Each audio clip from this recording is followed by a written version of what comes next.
আমি এই বক্তব্য শুরু করার আগে সবার কাছে জানতে চাই, জাহান্নামে যেতে রাজি কে আছে?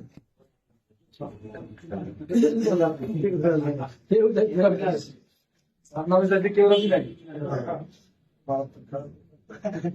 জান্নাতে যেতে রাজি কে?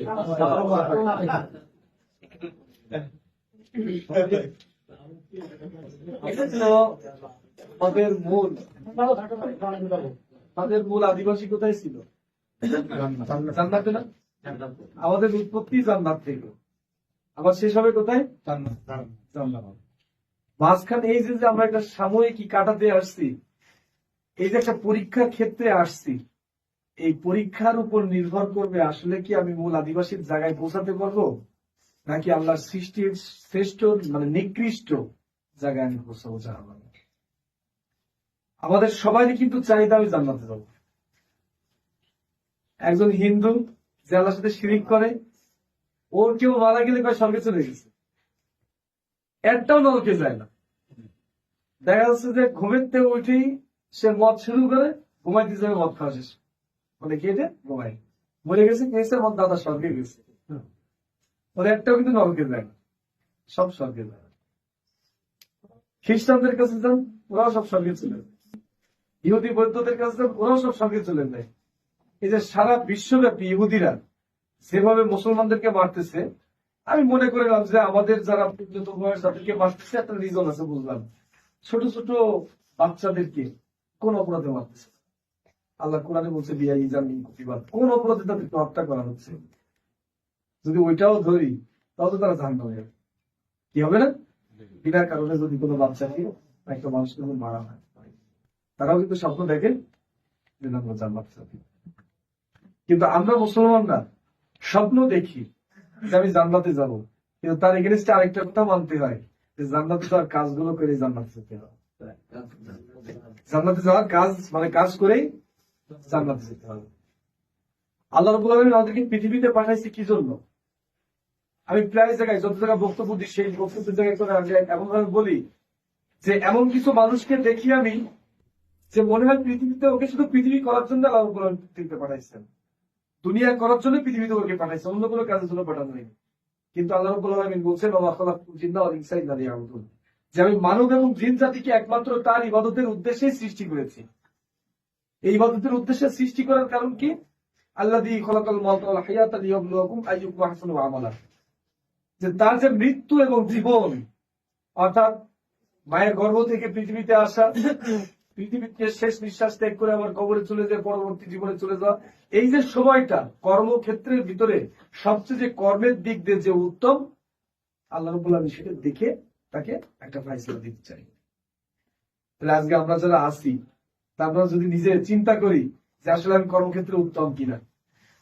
আমি রাত্রে শুয়ে শুয়ে যদি দেখি যে আমাকে আল্লাহ রাব্বুল আলামিন যে উদ্দেশ্যে পৃথিবীতে পাঠাইছিলেন, সেই উদ্দেশ্যের সাথে আমি কি নিজের জীবনকে পরিচালনা করতেছি কিনা, তাহলে তো বুঝতে পারবো আমি কর্মক্ষেত্রের দিক দিয়ে উত্তম কি অধম, আমি জান্নাতে যাওয়ার যোগ্য কি অযোগ্য, তাই না?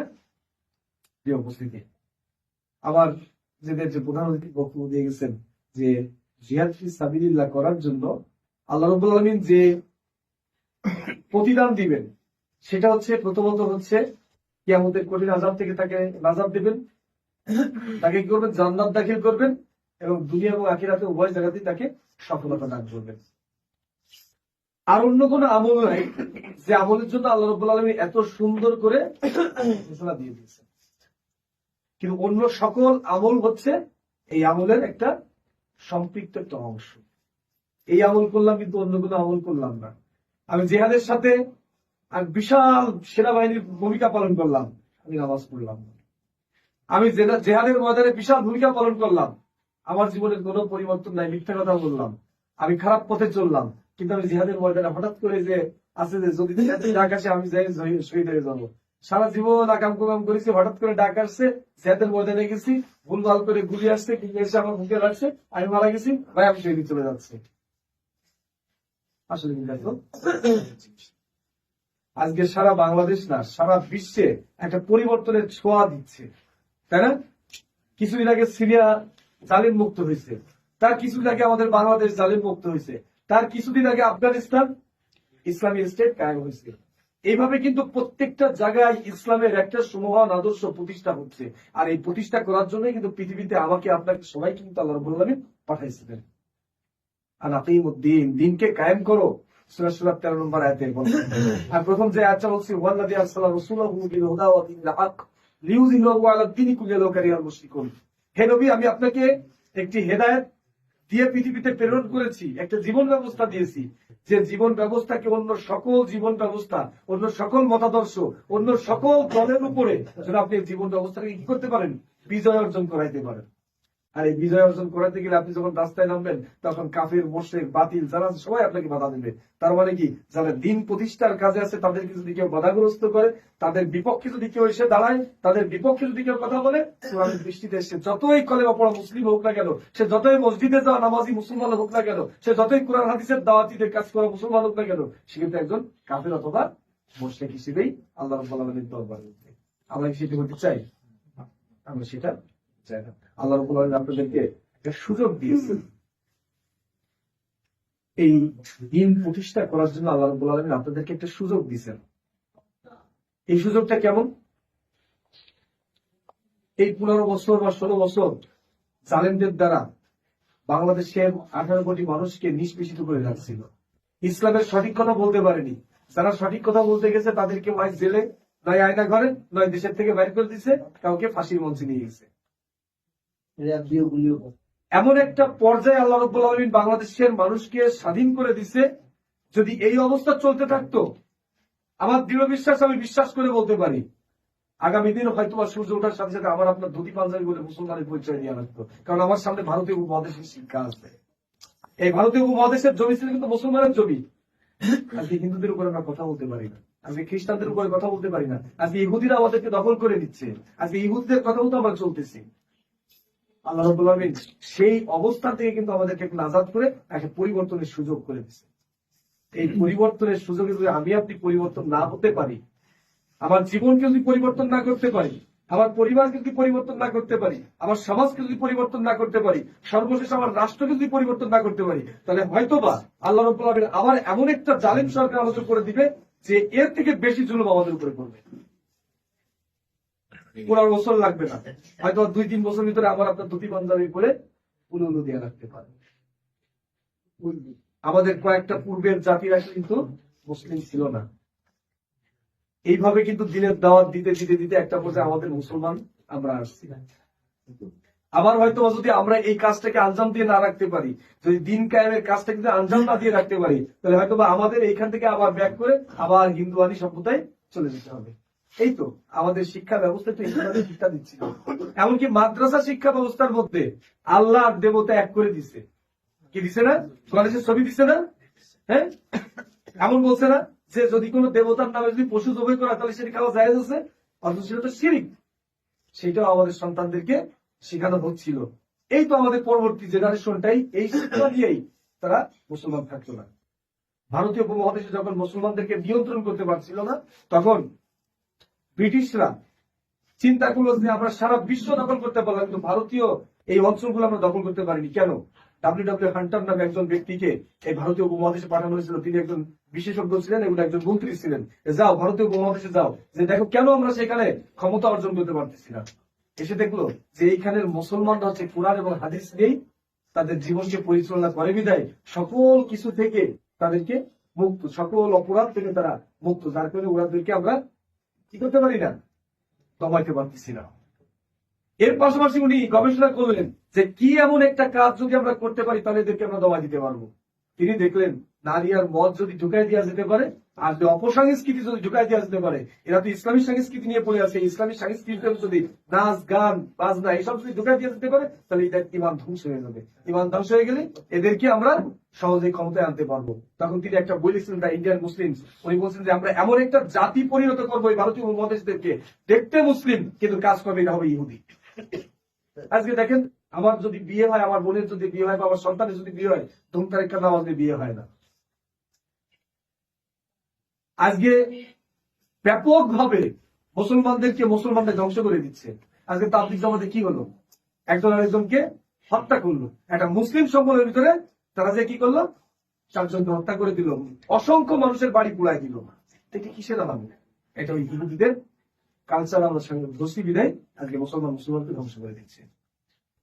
এই জন্য আমি আপনাদের কাছে এগুলা তো আহ্বান জানাবো যে আসুন আমরা পরিবর্তিত হই, আমরা পরিবর্তন করি। নিজেদেরকে যদি আমরা পরিবর্তন করতে পারি তাহলে আমরা সফল হতে পারবো। এই পরিবর্তনটা একদিনে সম্ভব নয়। যদি কেউ বলে যে ভাই আমি তো প্রতিদিন 10টা মিথ্যা কথা বলে থাকি, তা আমি তো একদিনে 10টা মিথ্যা কথা শেষ করতে পারবো না। আমি কালকে 9টা, আমি সিদ্ধান্ত নেবো যে আমাকে মিথ্যা থেকে বেঁচে থাকতে হবে। আমি একটা উদাহরণ দিচ্ছি, আমি কালকে 9টা মিথ্যা কথা বলবো, এক সপ্তাহ পরে আমি 8টা মিথ্যা কথা বলবো। এইভাবে কিন্তু একদিন আমার কাছ থেকে মিথ্যা এইভাবে নিজেদেরকে পরিবর্তন করতে হবে। আজকে ইসলামী আন্দোলনে ইসলাম প্রতিষ্ঠার ক্ষেত্রে আমরা যারা আসছি বা স্বীকৃতি দিচ্ছি, আমরা যদি পরিবর্তিত না হতে পারি তাহলে দেখা যাচ্ছে যে যেহেতু আমি ইসলামী আন্দোলন করি বা ইসলামকে প্রতিষ্ঠা করতে চাই, তাহলে কালকে আমার যারা প্রতিবেশী যারা আছে, যারা ইসলামকে ধ্বংস করতে চায়, তারা কিন্তু আঙুল তুলে কথা বলবে তুমি নাকি ইসলামের কথা বলো, তোমার কিন্তু এই অপরাধগুলো আছে। তাহলে কি আমি নিজে তো ধ্বংস হলাম, আমার একটি আদর্শকেও ধ্বংস করে দিলাম। তাহলে নিজেদেরকে পরিবর্তন করতে হবে। এই পরিবর্তনের লাভটা কি জানেন? বলতে পারেন যে ভাই আমার জীবনের অধিকাংশ সময় তো আমি ইসলাম বিপরীত পথে চলে গেছি, তাহলে তো আমার মুক্তি কোথায়? মুক্তি পথ আপনার জন্য সামনে। সিদ্ধান্তের ব্যাপার যে না আমি যে কলেমা পড়েছি সেই কলেমাকে আমি প্রতিষ্ঠা করব, একটা সিদ্ধান্তের ব্যাপার। এই সিদ্ধান্তের ফলাফল কি হতে পারে? আল্লাহ রাসূল সাল্লাল্লাহু আলাইহি ওয়াসাল্লামের কাছে যখন যুদ্ধের দাবা হচ্ছে, একজন সাহাবা বসে রয়েছে, খেজুর খাচ্ছিলেন। ইয়া রাসূলুল্লাহ সাল্লাল্লাহু আলাইহি ওয়াসাল্লাম, আমি যদি এই যুদ্ধে যে যদি আমি মৃত্যুবরণ করি, যদি শহীদ হই, তাহলে কি আমি জান্নাত পাবো? তো বলে হ্যাঁ তুমি অবশ্যই জান্নাত পাবা। খেজুরটা ফেলে দিয়ে বলছে তাহলে আমি সময় কেন নষ্ট করছি, আমার তো নাকে জান্নাতের ঘ্রাণ পাচ্ছে। আমি সাথে সাথে তিনি যে কিন্তু যুদ্ধে যে শহীদ হয়ে গেলেন এবং আল্লাহ রাসূল সাল্লাল্লাহু আলাইহি ওয়াসাল্লাম ঘোষণা দিলেন এ জান্নাতি।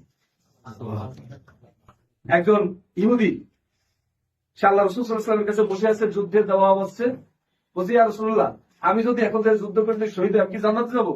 বলছে তুমি তো এখন কলেমাই পড়ি, তুমি জান্নাত যাবা কি করে? তুমি তো সেই ইহুদি অবস্থায় বানাতে পারো। বলছে ইয়া রাসূলুল্লাহ আমাকে কালেমা পড়াই দিন।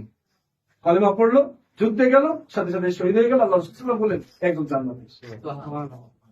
আল্লাহ রাসূল সাল্লাল্লাহু আলাইহি ওয়াসাল্লাম তার সাহাবাদেরকে বলতে তোমরা দেখে দেখো যদি একটা কোনো বিনা আমলে কোনো ইবাদত তার আমলনামায় নাই, বিনা আমলে সে জান্নাতে চলে যাচ্ছে। এই হচ্ছে সেই ব্যক্তি।